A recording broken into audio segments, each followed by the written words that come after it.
Welcome to Don't Do Stupid Shit to Your Body on OMTimes Radio with inventor, author, engineer, and rebel Gail Lynn.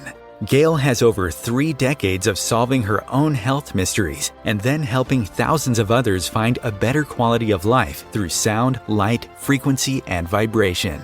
She has witnessed countless stories of people harming themselves, some resulting in death, just because they didn't know any better. Her hope is to educate people to be more discerning and critically think about the sources of information being researched, as well as products and modalities being used to determine if or how they are biased and misleading. Don't Do Stupid Shit is inspiring, honest, authentic, and unapologetic. Listen now to laugh and learn from Gail Lynn and her guests as they discuss how to be more discerning with healers, energy modalities, what you put into your body, and, most importantly, to listen to your body. Here is your host, Gail Lynn. Hey everyone, welcome. Hello, Miss Tammy. So nice to have you here. We were just kind of laughing in the chat, so I'm still kind of laughing from that. Yes, you never know where those Canadians are lurking. Right? I had a call with a guy recently, and I had just gotten off the phone with my freight people, and we were having trouble with the customs paperwork in Canada, and I'm like, freaking Canada, and he's like, oh, I live in Toronto. Foot in mouth, Gail, which is so mean. Yeah. But here, I'll tell you guys a couple jokes because I do this for our producer, Chris, because he's a jokester. So, my grandpa was a huge inspiration for me. And, he started running a mile a day at age 65.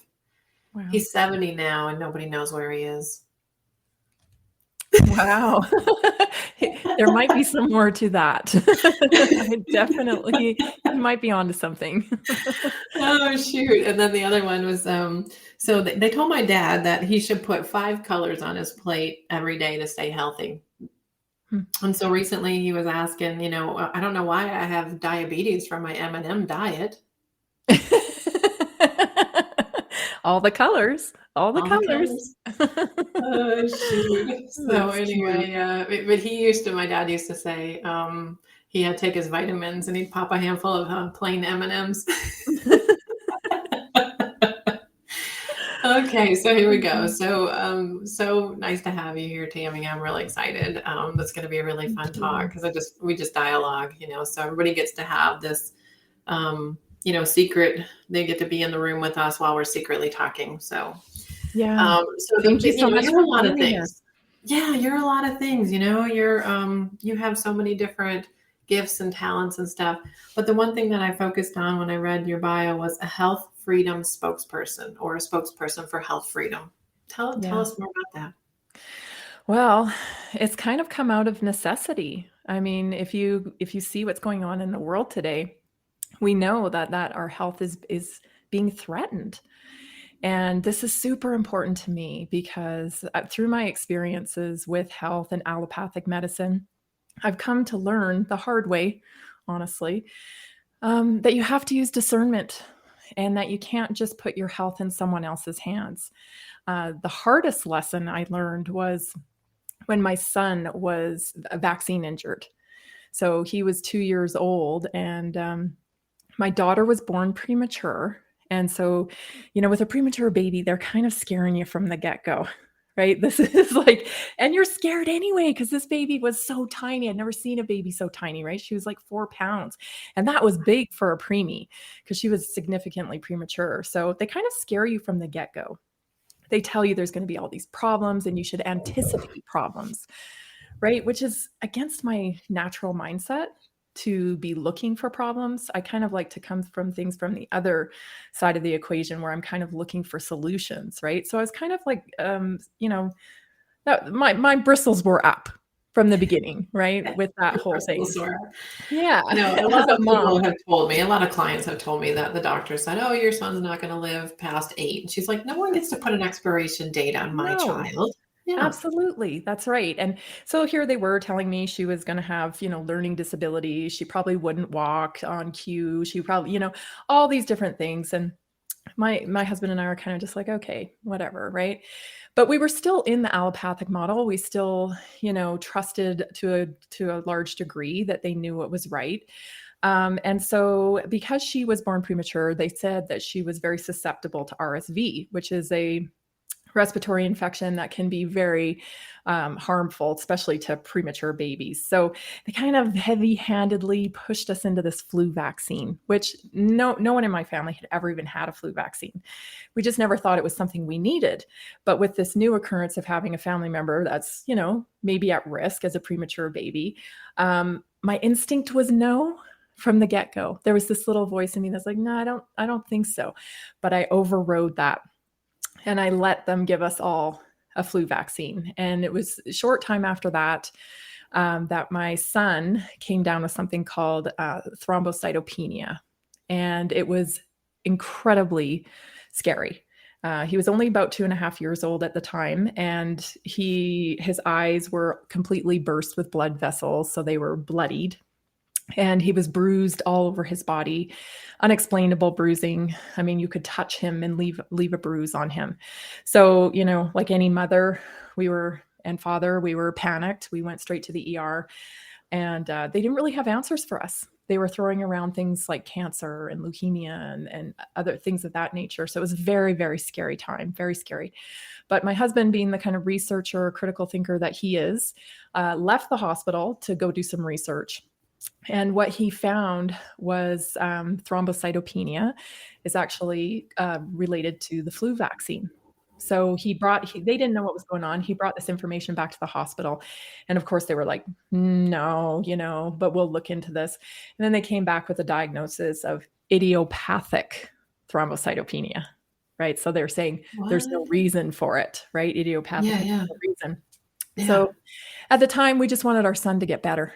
So we were in parent mode and healing mode, and we just kind of left it like that, knowing for the next few years that that was the reason why, was because of the flu shot. We found doctors like Dr. Tenpenny, and we started finding information that was on the inserts of the packet. So we knew that that's what it was. And so we started realizing that, hey, if we're just going to take the advice of these experts, we may not get the outcomes that we want with our health. Right. So that just led me, being a mom of 2 now and wanting to have a healthy husband and a healthy family, just led me to start investigating and finding answers for myself. How many years ago was this? Well, my son's 20 now. So it's been 18 years of researching and trial and error and understanding nutrition and going back to school and becoming a holistic nutritionist and being able to use this skill for my family and friends.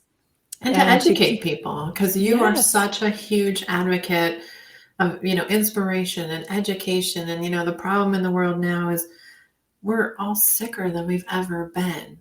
Absolutely. And so that's why I want to get into the why. We have more disease with inflammation and autoimmune, if you even believe in that.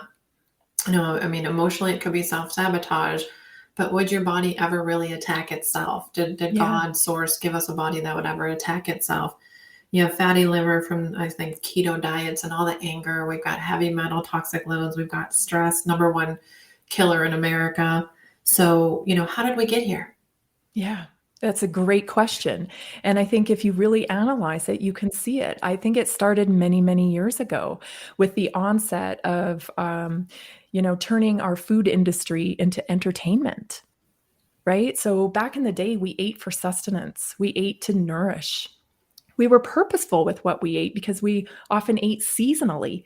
We ate with what was available to us, how, God intended. These things are available at this particular time during the year. And maybe that's what we need at that particular time in the year. Could that be? Is there an accident that God would have these kind of fruits and vegetables growing at these times of the year? Exactly. For our chakras, for our organs, for our... Exactly. Yeah. So if you even look closer into foods, I just did a piece on this on my radio show last week, where we're talking about if you look at foods, like look at the carrot, if you slice it down the middle and you hold it up, it looks like an eye. Yeah. And lo and behold, beta carotene is good for your eyes. Yeah. You know, the tomato, if you open it up, it looks like the ventricles of a heart. Yeah. And lo and behold, a tomato is good for your heart. Right. And the It's walnuts, a the code. walnut for the brain. Yes. And Yes. why would God or source protect the seeds of certain fruits and so protected in the middle of the fruit or the vegetable, and people Yes. throw the seeds away? I eat them.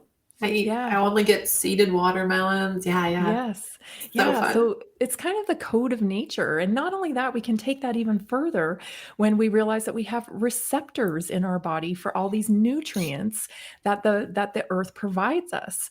We even have an endocannabinoid system, right? That gets fed by endocannabinoids, by cannabinoids, right? So things like echinacea, cacao, it's not just CBD that feeds our endocannabinoid system. You know, there are other things that feed that system as well. So we have to start connecting back to nature. And this is not a new thing, right? We've gotten lost in the whole technology. Progression is better, right? It's not necessarily progression that we need to be focusing on. We have to kind of step back and remember who we are and who we are connected to and what we are connected to, because it's a very specific, I like to say, like, it's not complicated. We're not a complicated system, but we're complex. And Very good. Very nice. we have to understand that it's so complex that we don't understand every part of it. But it's okay that we don't understand every part of it. What we do know is that the body is made to thrive and survive. So this thinking of my body has turned on me, right? My body's against me. I have to fight cancer. I have to fight ALS. I have to fight all of these things, right? It's a very specific dynamic. And it actually gives you, we have weapons to fight, products, right? They're providing you the weapons to fight. Maybe you don't need to fight. Maybe you need to listen. Yeah. Right. That's what I've been trying to teach is we need to listen to our bodies. I mean, if you fall down on the ski slopes, because I'm in Colorado, you're in Colorado, and three people fall down, one of them, nothing happens to, one of them breaks their ankle, one of them hurts their shoulder, and it's their right shoulder. There's a message there from our body that we need to listen to, and people don't listen. Right. But we haven't been taught to listen.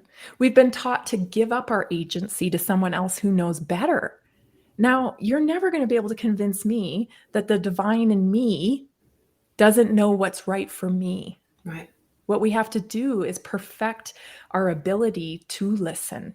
So instead of having a reaction to a symptom of fear, because that's how we're trained, right? We feel a symptom and we instantly fight or flight, and we feel fear because that's scary. Instead of that, we need to translate these symptoms as signals. These are signals coming in to communicate. Our body's trying to communicate with us. And these signals are also protective mechanisms, right? So instead of squashing a fever, we have to nurture a fever. We have to make sure it doesn't get too high to cause damage, but we have to understand that this is the body working through what it needs to work through to heal. Right. My mom always suppressed my fever. And so now my body temperature at the normal ranges is like 96 degrees. Just because she suppressed it so much, my body never really regulated a proper temperature. And I was the firstborn. So, living in fear. Oh my God. My daughter's got a 99.8 temperature. Oh my God, what do I do? Give her a Tylenol, right? So, I'm so familiar with the new mom thing. Definitely. I can relate to that for sure. Because it is that way. You've got this tiny little baby and you love it so much. Oh my gosh, you love it so much. You just want to do everything right. And so we tend to act out of fear. But what we need to lean into is that we're mothers by nature.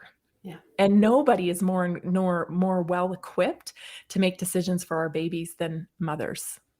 Nobody. Yeah. And So you we have said to, your intuition, and you didn't yeah, listen to your intuition back when. that's right. But yeah, I mean, I think when we have a fever, our body heats up to kill off whatever it is in there, and we have Yeah. to let it run its course. So they say. That's right. That's right. And it's interesting because your body dealt with assault, some kind of assault it was dealing with fever. But me and my family, we don't get fevers. Yeah. Like we never get fevers. But my daughter will puke on the drop of a dime. Right? Like So she I can can't feel remember good. the last She time I had pukes a and fever she's or the totally last fine. time I puked. Yeah, right, right. Just throw up and get it out. And Yeah, that's great. It's a great way yes, to detox quickly and easily and get rid of it and go. exactly. But the key takeaway is that we're all different. Yeah, Right? We cannot all be treated in the same fashion. I right. know exactly what I have to do for my daughter to help her recover, and it's completely different than what I need to do for my son or for my husband to Right. help them recover. They're And all so how do we totally different. expect a doctor to know every single billions of people's different bodies? Like we Exactly. are our own best doctors. And when we go to a doctor and say, what's wrong with me? What do I take? We need to be more responsible and more discerning and say, okay, this is what I've noticed. This is what's happening. These are my symptoms. This is what I think is going on. And then let the doctor be a team member with you to help Yes. solve your problems. That's exactly it. You can't lead yourself through the dark, right? You need a team, a Mhm. cooperative team that's going towards the same goal. And you're gonna need tools. You're Yeah, gonna need tools. Your body's first reaction to assaults is fight or flight. right. And so you have to recognize that and realize this may be affecting my signal system. Right? So, what part is the ailment? Where does the ailment start and the fight or flight start? Yeah. Right? So, if we can peel back that layer of fight or flight, then we can get to the root problem. Okay, now what's really going on? Because, the headache or the pressure you're feeling in your head or the anxiety or all of the different things that, I mean, there's like 300 symptoms for being in an anxious state. Yeah. So if we can peel back some of those by calming the system, which is why I love the harmonic egg. I mean, that is just such a great tool Well, there's to nothing to else on the start. market that really, there's not a pill that balances your autonomic nervous system and gets you out of fight or flight. There's just Not not. without consequence, right? Right. With severe So consequence, and that's then you got why, right. another bag to And deal with then. that's why doctors are buying these. Like we just sold another one to two medical doctors, neurologists in California. Yeah. So and there's a I medical have doctor in Clearwater. So, they're seeing that the do no harm model that they signed up for is doing harm with the mhm, prescription meds. And so we have all this, I want to talk about the depleted soils. And so, yes, we want to eat healthy, yeah. but then how do we replenish? How do we get some good vitamins and nutrients in our body when our soils are so depleted? And, you know, we've got all these different meds for all these different ailments. And are they really helping us? Are they hurting Mhm, us? And then when you go on something, they say, okay, now you're on it for the rest of your life. I think it's just to get the thing under control and mhm. then find the food to be your medicine. Yeah, I couldn't agree with you more. There should be a triage phase, right? If you aren't living in prevention, which we all should be living in prevention, you have a doctor, right, that you tend to go to only when something's really bad, something's really wrong, right? We have to shift that mindset into what's my prevention plan treatment? What providers do I go to for prevention? Right. Right. We have to start thinking that way. Whereas we've been kind of trained through the insurance model in this country to just sit and wait till something goes wrong and then get treated. Right. Well, Yeah. you're already in crisis at that point. And then you So, give all these diseases an address, my cancer, my Parkinson's, my this, yes. my, you give it an address when it's really a temporary thing that you just need to figure out why is your body sending you this message? And there's a set of books that I like. It's called Messages from the Body by Dr. Michael Lincoln. And, all my center owners use these books to help the clients determine what is the emotion behind this? What is your body trying to tell you? Yes, and that's a great point that the signals we are feeling can be multifaceted, right? They're not just necessarily a physical manifestation. They may have manifested in your emotions that then turned into tissue manifestation or other things. So it's a multi-layered approach. We tend to think that our problems in health are solved with a silver bullet solution. It's one thing, right? It's one pill, it's one procedure, it's one, and it just isn't. Yeah. So that's where nutrition comes in. And, working with, if you're in crisis mode, you're going to have to go through a triage period, right? You're going to have to start treating the fight or flight, get that calmed down. Whew, okay, now I can start tackling some of these other issues. The body can't heal in fight or flight, just can't. Right. Yeah. You have to calm that process down. And that comes, I think you calm fight or flight with confidence, right? Confidence and faith and connection to, to spirit, just connect that, hey, I'm a being and this body is working for me, not against me. Right. So I need to gratitude, hope, love, appreciation. As soon as you jump to fear and anger, you get that low vibration, and that's where disease lives, is in that low vibration. Exactly. And, understanding too that we're exactly where we're supposed to be. Right? I mean, I was talking to one of my speakers from our health summit that's coming up. I wanted you to talk about that. June 24th, lovely Colorado. I'm speaking. Come see us. Come see us. Yes, it's going to be so incredible. But I was talking real quick. We were talking about him speaking at our event. And he was saying, the best thing that ever happened to him was when he lost his leg. It's the best thing that ever happened to him. And it breaks his heart to meet people and work with people who think the opposite, right? That their life is over, or that they want to end their life because they've lost their leg. When in his life, it has become his purpose. Mm-hmm. It is the thing that woke him up into who he is today. And I know that sounds like, there's a term out there called like toxic positivity, right? Like, you're just like too much positive. You're not acknowledging the negative, right? Yeah. That's not what I'm talking about here. I'm talking about really connecting to your purpose and understanding that everything is happening to you, for you, right? And then he's expressing this gratitude now, with that. Everything is energy, and there needs to be balance, and there needs to be balance in the nervous system and balance and everything. But just like that was a exchange of energy for his education. He lost his leg. Just like people exchange time for money, or, well, we can get on a big soapbox of mine. I don't think that what I give to the government is a balance of what we get in return. There needs to be a better balance in there. But, now we're being abused by our government. Right. We're paying to be abused. I was looking up all this stuff. Where's our money going? We got our FDA, and those drugs are killing people and making them sicker. Yes, sometimes they help. We've got the USDA. We've got, organic food rules. I mean, and somebody made a joke the other day. They said it's organic. And how they define organic is they only spray at night when no one's watching. Yeah. And then we got the farmers going out of business. And then, Monsanto kind of, that term went away for a while. Mm-hmm. But this is what I read about their website how the government, it says, their role ensures that our nation's meat, poultry, food supply is wholesome, safe, and properly labeled.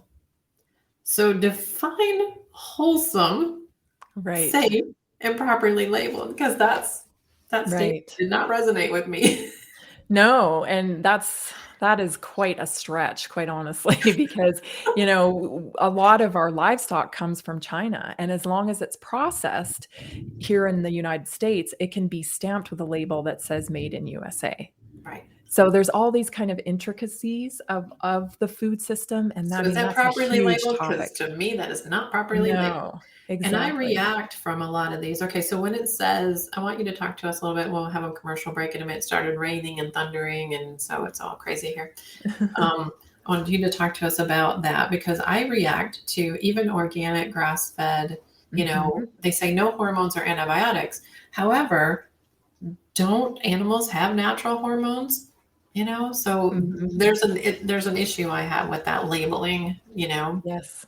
Yeah, a lot of the labeling there Yeah, is definitely issue, and we can definitely get into that for sure because it's not so much about organic anymore. Even that label has been corrupted. It's about where the source is coming from. You right. know, is it regenerative practices? Yep. And we would, yeah, Regenerative, after the break, yeah, we're going to definitely talk about regenerative farming because so now we're talking about the problem, but after the yes, break, we're going to talk about the solutions. But I yes, really feel like, we've been duped into believing certain things. And what is healthy eating? What is organic? What is properly labeled? What hmm, is safe and what is wholesome? You yes, know, we all have different ideas about that. But you went on this journey a long, yeah, long time ago now, and it yes. has really helped you to help educate us, to help educate the public. And look at what you've done for your family and your children. Yes, which is the biggest prize of all, right? The biggest prize of all is that neither one of my kids is having to go in and out of doctor's offices or even so much has been on antibiotics since that, fateful day when my Right, son right. was 2.5. So that Everything exchange of changed. energy, that balance, yeah. Yeah, it's been a remarkable journey, and I'm so grateful for it. And given what's happening today, with all of the COVID nonsense and everything, I can't help but think that was preparation for what's happening today. No, absolutely, absolutely. So we're going to go to commercial break. When we come back, we've been talking about the problem of, eating healthy and how do we get our nutrients. We're going to talk about some solutions, regenerative farming and agricultural issues and depletion in our soils. And so we will be back. Thank you. Yes, thank you. OMTimes TV. Experience light and sound in your own home with Harmonic Egg Books and Music. Take a deeper dive into the inner workings of the harmonic egg through Gail Lynn's book, Unlocking the Ancient Secrets to Healing. Experience Harmonic Egg's consciously created music on USB. Over 10 hours of high-frequency, high-vibration, high-energy music created with love, integrity, and intention. And The Little Dragon and the Giant Egg hardcover book makes the perfect gift for young and old, holidays, birthdays, anytime. Order these and more at harmonicegg.com.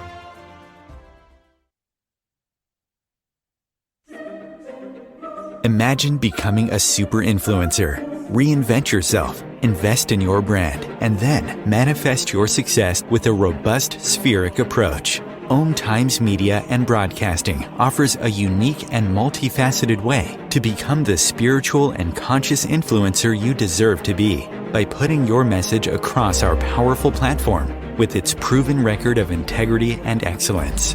Through our produced shows, OMTimes offers the opportunity to become a social media TV personality, a radio show host, an OMTimes magazine columnist, and a syndicated podcaster, all in one shot.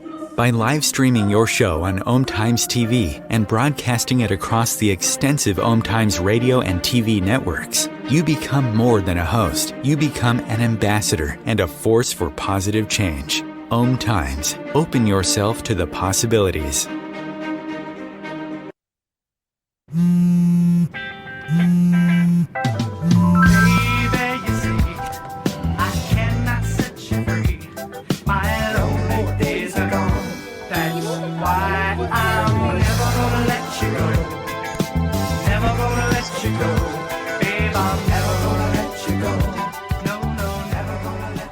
Here you go. Thank you. Thank you.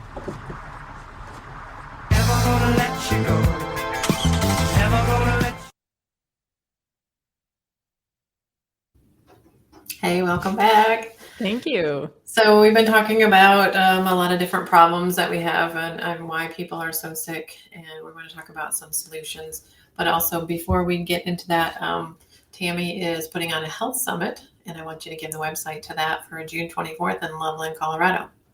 Yes, please come out and see us. We have some fabulous speakers joining us. Gail is going to be there, which we're all looking forward to. That's going to be awesome. And we're going to have Dr. Peter McCullough there. He's going to be talking to us about his work with the wellness clinic and whatnot. Dr. Ben Tapper will be there. He has a really fascinating story about his journey through the last 3 years and what it's been like to be part of the disinformation dozen, which he was labeled by our government insanely. That was just insane. Patrick Wood is going to be there, and he's going to be talking about technocracy and what that means for us with the coming onset of artificial intelligence. And oh my goodness. And then we have so many awesome local people that I've just been so blessed to meet. Great business owners, people who are in our own backyard that can provide us with health solutions that really work. So this is the message for the Health Summit, is to understand that, hey, you have options. You have options, and you don't have to just, go with whatever that one doctor in a white coat says. There are options out here. And you should follow your own intuitive nudging to look into them and make your own decisions. Yeah. Discernment. Yeah. Yeah. So naturallyinspiredhealthsummit.com, right? Yes. Thank you. Naturallyinspiredhealthsummit.com. Super excited. So let's talk about regenerative farming. And is there a difference between regenerative farming and regenerative agriculture?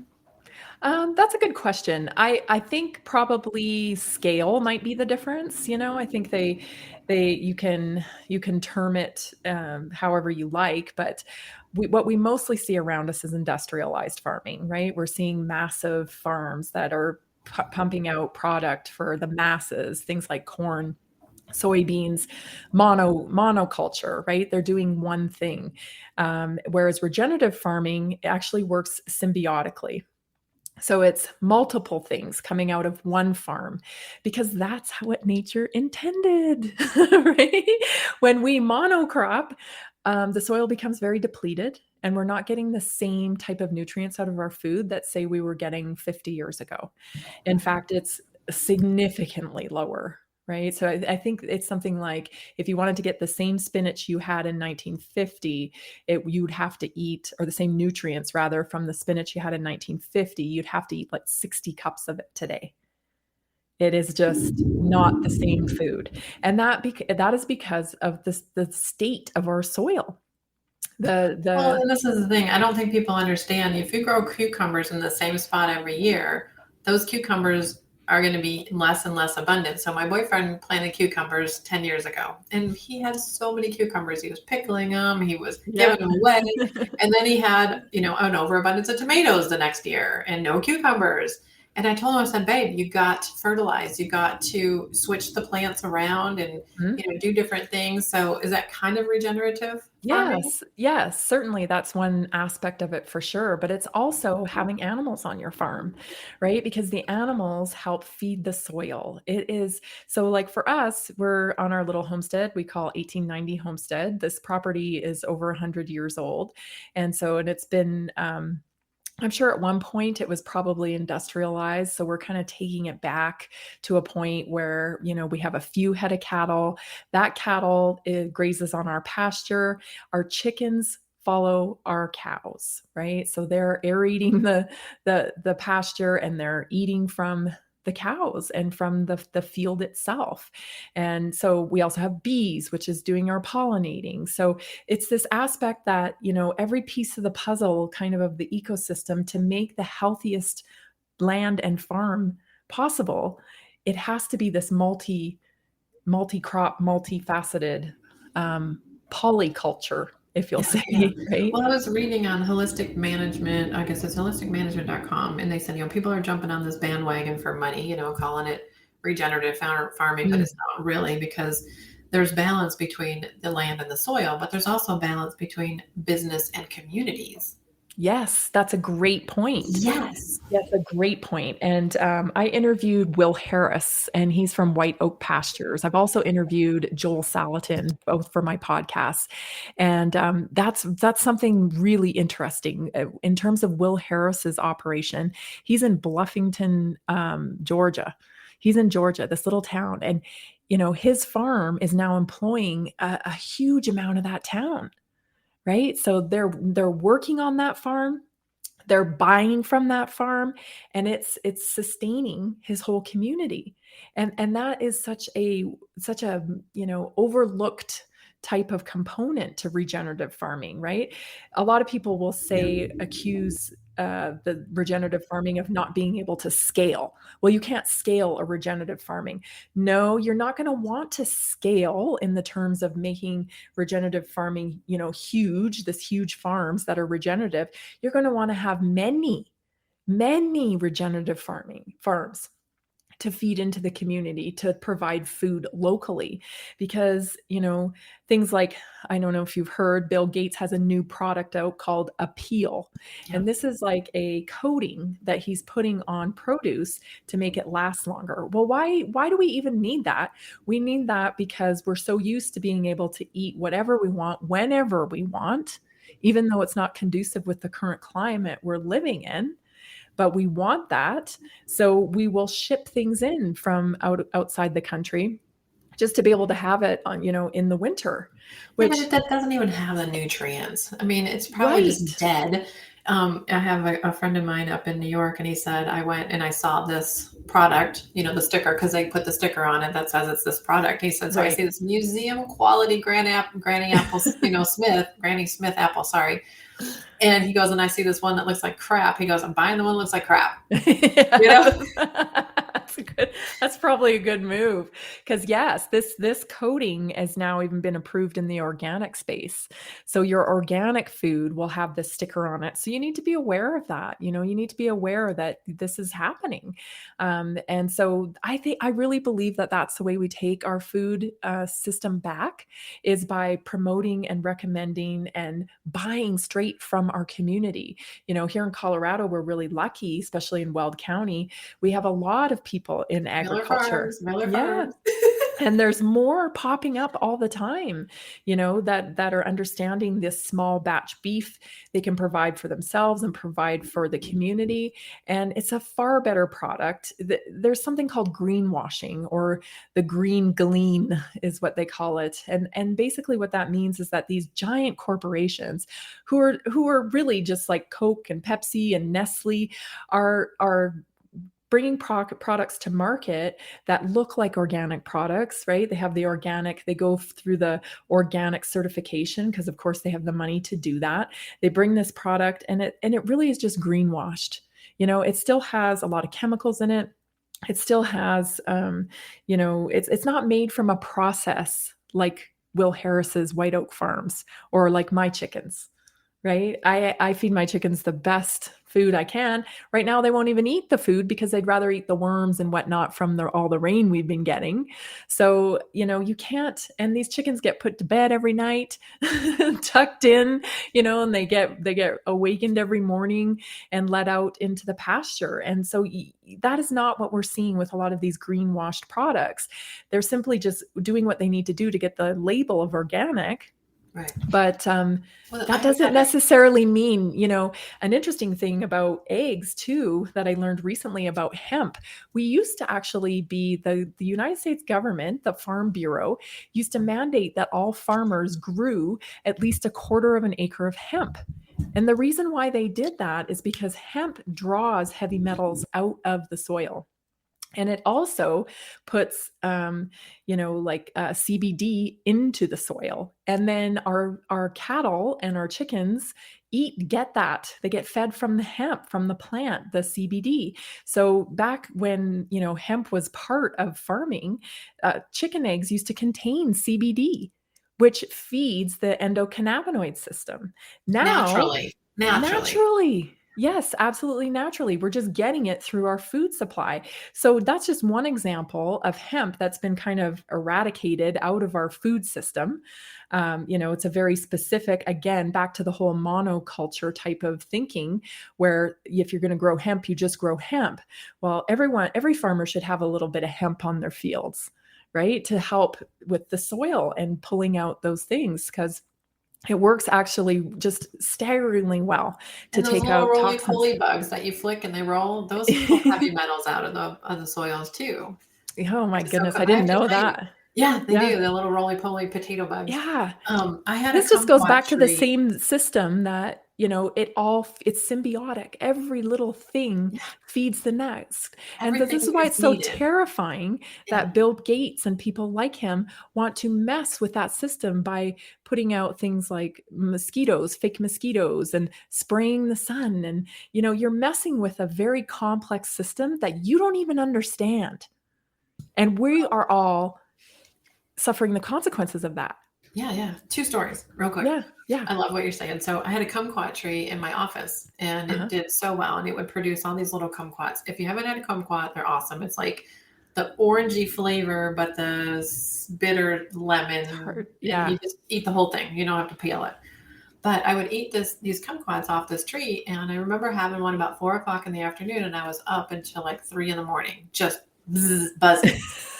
And it had so much B12 or something in it. I don't know what, Right. but it was fresh off the tree. So I'm like, oh, this is awesome. Like, it's a natural energy burst. So I went to the Asian market. I bought a little container of kumquats, one after another, after another, after another. Ate like 5, 6 of them, nothing.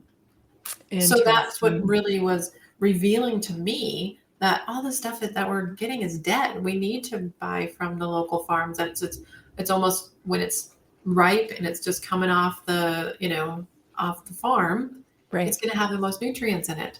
But Yes. we have all this food that's been flown over, stored. It's been ripened. Radiated. Yeah, It gets radiated. radiated. It's ripened unnaturally. It doesn't have the minerals in it. That's right. Is it hailing at your place? I can't tell, but I do hear some thunder. Yeah. Thunder and hail and rain and over here. But the other thing is too, like how we know that there's a natural thing. So the fire ants, most people know about fire ants if you live down south in Texas. Fire ants came into the United States through the port in Mobile, Alabama. And then they've just gotten everywhere. Well, the University of Texas in Austin put out the forward fly, because the forward fly would lay an egg in the fire ant's neck, and then its head would fall off. Yeah. Well, Fighting nature with nature. What has now done that have no natural predator here? What did we do? Right. What did we do? Right. We keep screwing up.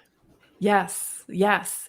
And, as a contrast to that, someone like Will Harris will use different species to fight off pests in his crops, right? Without disrupting the balance of the ecosystem. But because, we've kind of messed with it so much, we do have these invasive species that are affecting our crops. It's going to take time to get back to where we need to be. And that's why we need to start now. Yeah. We need to start now. How do people do this maybe on their own property if they can? Yeah, I would highly recommend that, definitely connect with people in your area that are doing regenerative farming and who are producing products. But also, there's more than one benefit to working your land. It's not just about the food that you yield and, being able to provide some stuff, sustain your own family with food. It's also about the connection to your land. It brings on a whole new paradigm for you, and it will improve your health. We were really meant to work our land for our food. I truly believe we were meant to live around our food, alongside of it, because it brings so much gratitude to know that you've put in the work, and that this thing you grew yourself, and you're getting your feet and your hands in the soil, and you care about the soil. And this is a symbiotic relationship all the way around, not just from like bee to flower, from chicken to cow. It goes right to us, to humans. Well, right? We're part of it. I was taught by some friends of mine a long time ago, if you put the seeds in your mouth that you're going to plant, so say you're planting some beets, put those little gnarly seeds in your mouth and swish them around, the plant and the vegetables will produce nourishment for you, because they have your enzymes that they're being programmed with. So you suck on the seeds and then put them into the ground, and it really helps the plant to nourish you specifically. And that made so much very sense interesting. to me. It does make sense. So much sense to me. I'm like, so I'm sucking on seeds, and then I'm going to put them in the ground. I'm sure if anybody's watching me, they think I'm completely batshit crazy, which I am. But I love my land. When I first moved onto my property, I got the C and D tuning forks, and I'm walking around my property, clearing my property. My horse loves it here. People love it here. You guys have been here. Yes. It's just a peaceful place. Hard to Yes, it grow is. anything in the sand. So you told me about the greenhouse that I'll learn about at the summit. I'm going to probably get that because I want to grow my own food. But then the wind comes, the hail comes, Yeah. the rain comes, and the sand here, it's really hard. So I've got to Yeah. come up with something a little bit more sustainable Sure. for me. And that's a great way to do, if you're going to think about farming, you got to kind of diversify. You got to have stuff in your grow shelves in your garage, maybe, or you get a small greenhouse and you do some stuff outside and you try some raised beds and you try some row gardening. You got to do it kind of multiple ways because, if you're a farmer, it can get wiped out. You're taking a risk, but you have to just trust the process and then diversify and, build your community, because ultimately that's really where we find our support and find that connectability is through community. Well, we have community garden plots here that are put on by the city, which is really nice. And you can go and rent a plot. And I've been in several community gardens when I lived in apartments because, what do you grow in an apartment on the little railing, on the balcony? Yeah. And then when somebody has an overabundance of something, they're giving it away. They put it in a basket for anybody to take. Yes. There were some homeless people that came onto the plots and were stealing our stuff.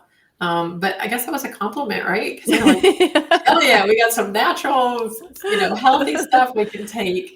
Well, that's definitely, the lower, if someone's struggling with low income, it's difficult to get things fresh. One, they can be, we have something called food deserts, like in New Mexico, where reservations specifically, they don't really have access to fresh food. The trucks that come through very seldom. And so they drop off things that are just in packages and boxes. Yeah. And And so in low income families, you do find that they are living in almost like a food desert that's inflicted upon them because they just can't take the risk to buy produce if it goes bad, or if it, they need to make sure that they're spending their budget on food that they can consume. Yeah. And, you buy bananas 2 days too late, and they're gone. Yeah. They can go quickly. Well, I would have happily paid for this homeless person or people to have their own plot and have a community garden. So it was like $35 for the year. Yeah. And plant their own stuff because I had this watermelon yay big. I had nurtured it, watered it, talked to it, turned it, and they sold it. Oh, no. Bitches. Oh my gosh. Yeah. I was so upset. Imagine if everybody had a hand in our community in doing regenerative farming. It always has baffled me, like, why do we plant this vegetation in the middle of islands on our highways or whatever, just bushes that are like, we could be planting food there. Yeah. But we don't. Totally. Right? We plant things that are of no use. Yeah, and the communities come in and take care of it. Yeah. I mean, there could be a lot of things. A lot of things. I know we got like 10 minutes left, so let's see what else is on my list. Oh, and if we want to take our power back, we got to stop spending money on the crappy foods that they're trying to feed us. Because guess what? If they're not making money off of it, they're not going to give it to us. Because if we're not buying it and it's spoiling, they're going to give us something else. And we've seen a lot of these big businesses, big companies start making everything organic because guess what? That's what people are buying. Right. And so if we vote with our money. But again, they're kind of corrupting that system with greenwashing, right? So it's so important to know where your food is coming from, because these, I think we're down to like 8 or 9 major companies that own like 90+% of the food we see on our shelves in the grocery stores. It's a very limited number now. We're under the impression that these are, different companies that make every different product, but that's not the case. Like Pepsi and Coke are into the chips and dip products, right? Like it's and all water and everything. Water. Yeah. Yes. Yeah. So we have to, they package it one way for marketing, but when you kind of go behind the scenes, you can see, and a wonderful website I just like to use, and I have no affiliation with it, but it's called littlesis.org. And if you ever get into kind of wanting to know who owns what and what where things come from, this is a great place to kind of dip into and say, well, who's related to that product? Because that seems a little strange, right? Yeah. That's a great place to look at that. They have network maps that'll show you exactly who owns what. So it's very interesting. But that's where the consumer comes into play, because it isn't going to be industry that changes this. Yeah. They're not going to decide, we're going to change everything we're doing because it's not good for the people's health. That's not going to happen. Nope, and it's not going to come from, that's right. It's not going to come from government because they have no incentive to do it, right? They are getting paid by lobby groups, obscene amount of money to make sure things keep moving along the way they are. Right. So, and not labeling things like this is from China because they know we don't want to buy things from China right now. Right. And, look at the French and the Europeans. When they put GMO bread out there, I think they had a protest. I think they protested GMO bread. Yeah. And they don't even know what organic is in many of those countries. They don't know what organic is because people are surprised. Even being raised in Canada and moving over to the US, there was a difference in the taste of food. Yeah. So when I first started eating dairy here in the United States, I thought something's not right with this. Like this tastes different. And I couldn't put my finger on it. Well, when I started doing research, there are chemicals and dyes that are actually illegal to use in Canada and in European countries that are totally legal here in the US. Yes. So that's what I'm saying. Like they're taking so much money from us in the I guess the guise of we're protecting you. We're giving you wholesome, safe food. Bullshit. Sorry, they're not. In Europe, I have a girlfriend who can go eat cheese in Italy, but she can't eat cheese here. I was in Spain. That's very common. I would definitely get sick if I ate some of the stuff that I ate in Spain, if I ate it here. And pastas, our producers chiming in. Awesome. Thanks, Chris. Yeah. Our pastas, so many things. So when I went to Spain, I ate everything. We were eating off the streets, the street food. I didn't get sick at all. Yeah. And so many people think different, like you said. Yes, it tastes different. And my son even experienced it when he traveled to Costa Rica. He came back and said that their food is so good. It tastes so different. Yeah. Well, a lot of people think that they have a gluten intolerance or an allergy. Or celiac. Yeah. Yeah. Celiac. That is such a rare affliction. Right. But you wouldn't know that now because so many people stay away from gluten because they think it's gluten that's causing it. When in actuality, it's the glyphosate. Your body is reacting to glyphosate. And we now know that glyphosate is found in human tissue. Yeah. So just like DuPont, right? We saw the Teflon. That is found in everybody now. That's DuPont's marker on humanity. That Teflon is found in our tissue. And now Monsanto's mark on humanity is that glyphosate is found in our tissues. Mm-hmm. These are huge assaults against humanity. And do you remember the tomatoes? Like, okay, I can't eat a tomato off the store shelves. I just can't. Because my dad had a great garden and we grew green beans and peppers and tomatoes and, everything. I'd have a tomato sandwich and it tasted so good. Tomatoes have no freaking flavor. You're right. And watermelon as well, I've noticed. So here's a question that came in. Is there, watermelon, is there a way to remove the glyphosate from our tissues? Well, that's a great question. I always say, always be detoxing, ABD, always be detoxing. And I was going to say too, because I know it can become very overwhelming to think, oh my gosh, everything is toxic. And, you can become really obsessive about it. You can't live in fear. You can't live in fear. And you have to understand that your body's super resilient too. Yeah. Right? You are resilient, and this thing is designed to thrive. That's its purpose. It is designed to keep you alive. So, but always be detoxing. So, eating with purpose. Clean water, electrolytes, good minerals, plant-based. Hemp is a great thing. Of course, there's lots of supplements and stuff, but I always, use discernment with supplements. Greens.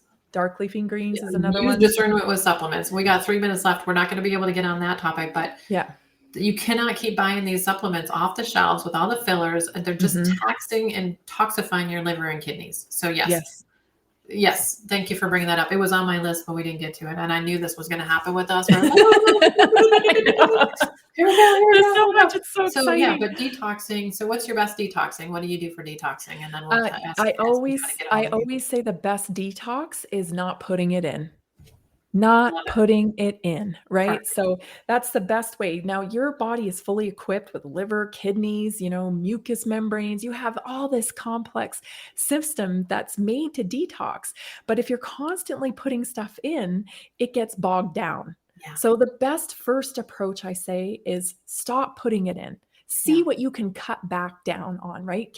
Cut your burden in half. Make that your first goal. So Yeah. if you know that you're putting things into your body that have high levels of mercury or, are toxic, that's the place you start.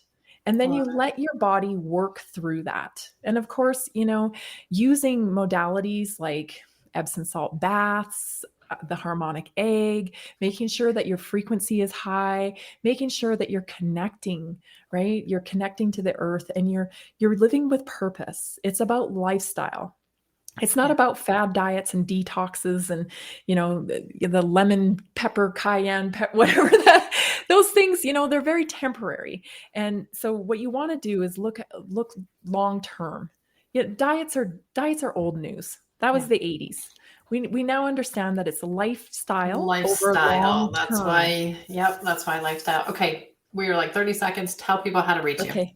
Yes, you connect with me at naturallyinspiredhealthsummit.com right now. You can just put in a ticket.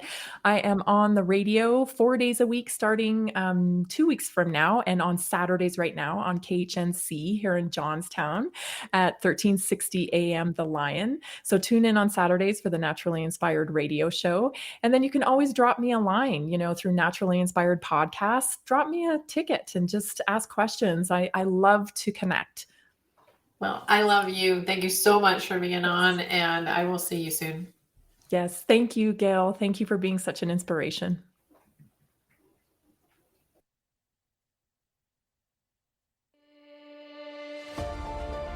This show is not intended to diagnose, prevent, or treat any diseases or illnesses.